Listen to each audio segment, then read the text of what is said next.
చేనేత వస్త్రాల అద్భుత ప్రపంచం సావిత్రి సిల్క్స్ మన బెజవాడలో గ్రాండ్ ఓపెనింగ్ అందరూ ఆహ్వానితులే.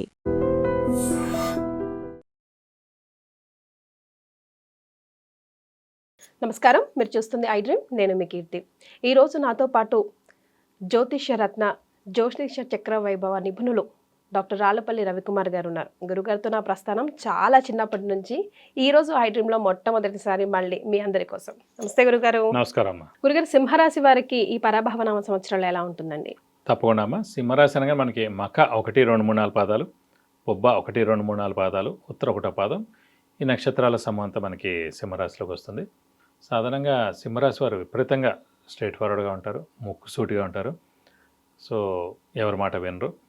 అలాగే వాళ్ళకి స్నేహితులు తక్కువగా ఉంటారు. అలాగే మెయిన్గా అంటే శత్రువులు ఎక్కువగా ఉంటారు అనుకోవచ్చు. అంటే ఎప్పుడు ముక్కుసూటిగా ఉంటే బద్దలు కొట్టినట్టు మాట్లాడితే శత్రువులే కదా ఉంటారు. దగ్గర అనుకోకుండా కర్కాటక రాశి కూడా మర్చిపోయాం. కర్కాటక రాశి వారికి ఇష్టమైన దేవుడు వచ్చేసి శివుడు, అమ్మవారు అండి. అలాగే మిథున రాశి వారికి ఏమో అమ్మవారు, శివుడు. సేమ్ ఇద్దరు కూడా, కర్కాటక రాశి, మిథున రాశి ఇద్దరు కూడా అమ్మవారు, శివుడు ఎక్కువగా ఇష్టం ఉంటుంది.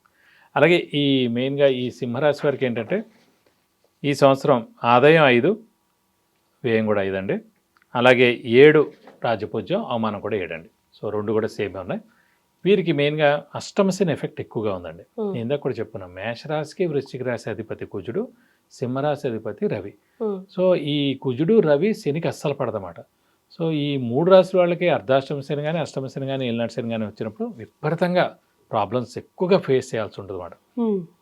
కాబట్టి వీరికి అష్టమ శని వల్లనే ఎక్కువగా స్థానచలనం ఉండడం, వేరే ఊరు ట్రాన్స్ఫర్ అవడం, అంటే కొత్త జాబ్ రావడం, లేదా కొత్త ఊరే మారిపోవడం, అది ఇల్లు మారడం, ఇవి ఖచ్చితంగా జరుగుతాయి. సాధారణంగా ఈ స్థానచలనం అంటే గ్రహాలతో పాటు మనం కూడా సంచరించాలండి. అంతేగాని మనం ఆపేసుకున్నాం, ఇప్పుడు వైఫ్ గురించో లేకపోతే పిల్లల గురించో తల్లి గురించో ఇక్కడ ఉండిపోదాం, మనం వెళ్ళొద్దాం కూడా అది కష్టం కాలంలో మనం వెళ్ళాల్సి ఉంటుంది.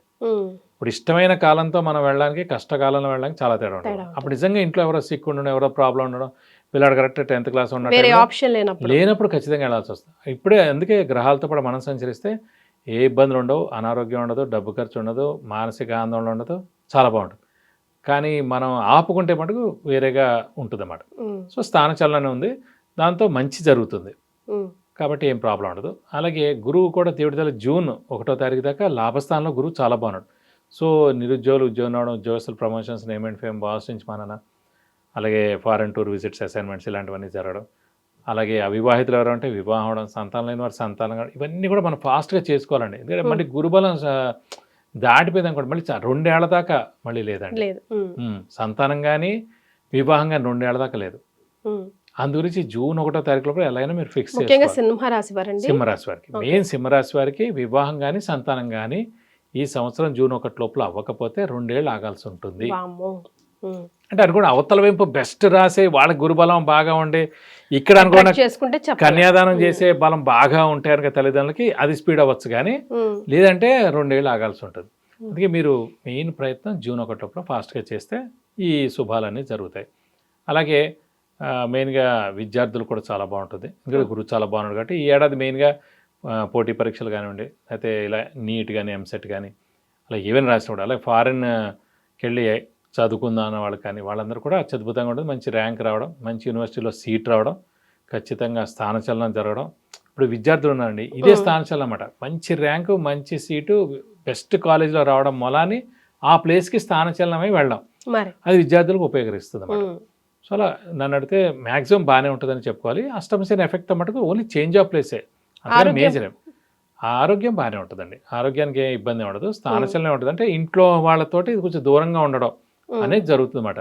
అయితే కొంతమందికి అంటే ఊరికే బయటికి వెళ్ళి అంటే మార్కెటింగ్ జాబ్ లాంటిది ఉండొచ్చు, లేకపోతే ఎక్కువగా వేరే టూర్లు వేయడం, లేదా అక్కడెక్కడికైనా వెళ్ళడం, లేకపోతే ఫారెన్కి వెళ్ళి రావడం కొన్ని రోజులు, అలా కొంచెం ఏదో ఒక విధంగా స్థానచలనం ఈ ఏడాదిలో ఉంటుంది.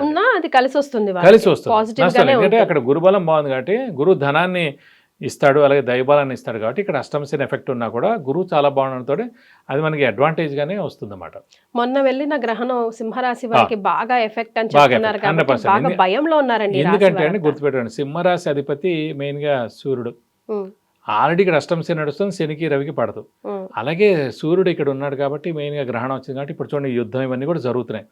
ఎక్కువగా అంటే రాజు అంటే హెడ్ ఆఫ్ ది స్టేట్ ఎవరండి, సీఎంలు ఉంటారు కదా, సీఎం, పిఎం, అతిపెద్ద పోస్టులు ఎవరైతే ఉన్నారో గవర్నర్లు ఇలాంటి వాళ్ళ మీద ఎక్కువగా ఇంపాక్ట్ ఉంటుంది అన్నమాట ఈ గ్రహణం.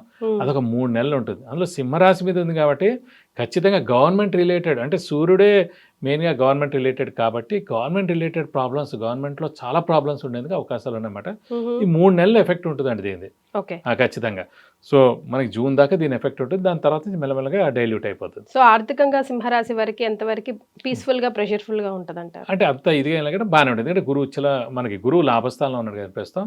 సో ఏం ప్రాబ్లం ఉండదు, ఆ లాభాన్ని చేకూరుస్తాడు, ఫైనాన్షియల్గా బాగానే ఉంటుంది. ఈ అష్టమ శని ఎఫెక్ట్ తోటి కొంచెం ఖర్చులు కూడా ఎక్కువగా ఉంటాయి, అంతగానే ఉండదు. రైట్.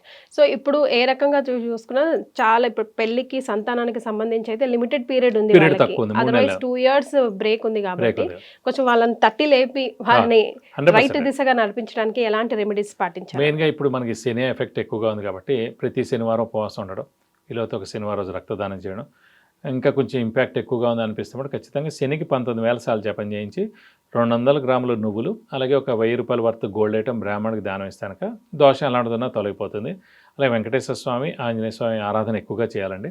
వెంకటేశ్వర స్వామి అలాగే ఆంజనేయ స్వామి అష్టోత్తరం ప్రతిరోజు చదువుకోవడం, వెంకటేశ్వర స్వామి టెంపుల్కి బుధవారం శనివారం వెళ్ళి 40 ప్రదక్షిణాలు చేయడం, వీలైతే ఆయనకి అభిషేకంగా నచ్చని కానీ మన పేరు నక్షత్ర గోత్రనామాలతో చేయించడం, అలాగే మంగళవారం కానీ శనివారం కానీ ఆంజనేయ స్వామి గుడికి వెళ్ళి 40 ప్రదక్షిణాలు చేసి ఆయనకి వడమాల సమర్పించడం, లేదంటే సింధూర పూజ చేయించడం, లేదంటే తమలపాకుల పూజ చేస్తే కనుక దోషం మొత్తం తొలగిపోయి మీకు అన్ని విధాలా మంచి చేకూరుతుంది. మీ సమస్య ఏదైనా కింద స్క్రోల్ అవుతున్న నంబర్కి ఒక్కసారి కాల్ చేసి గురుగారి అపాయింట్మెంట్ తీసుకుంటే కనుక సరైన సమాధానం మీకు దొరుకుతుంది, మీకు కొంచెం ఊరట లభిస్తుంది. అంతే కదా గురుగారు? చాలా సంతోషం అండి, ధన్యవాదాలు. నమస్కారం.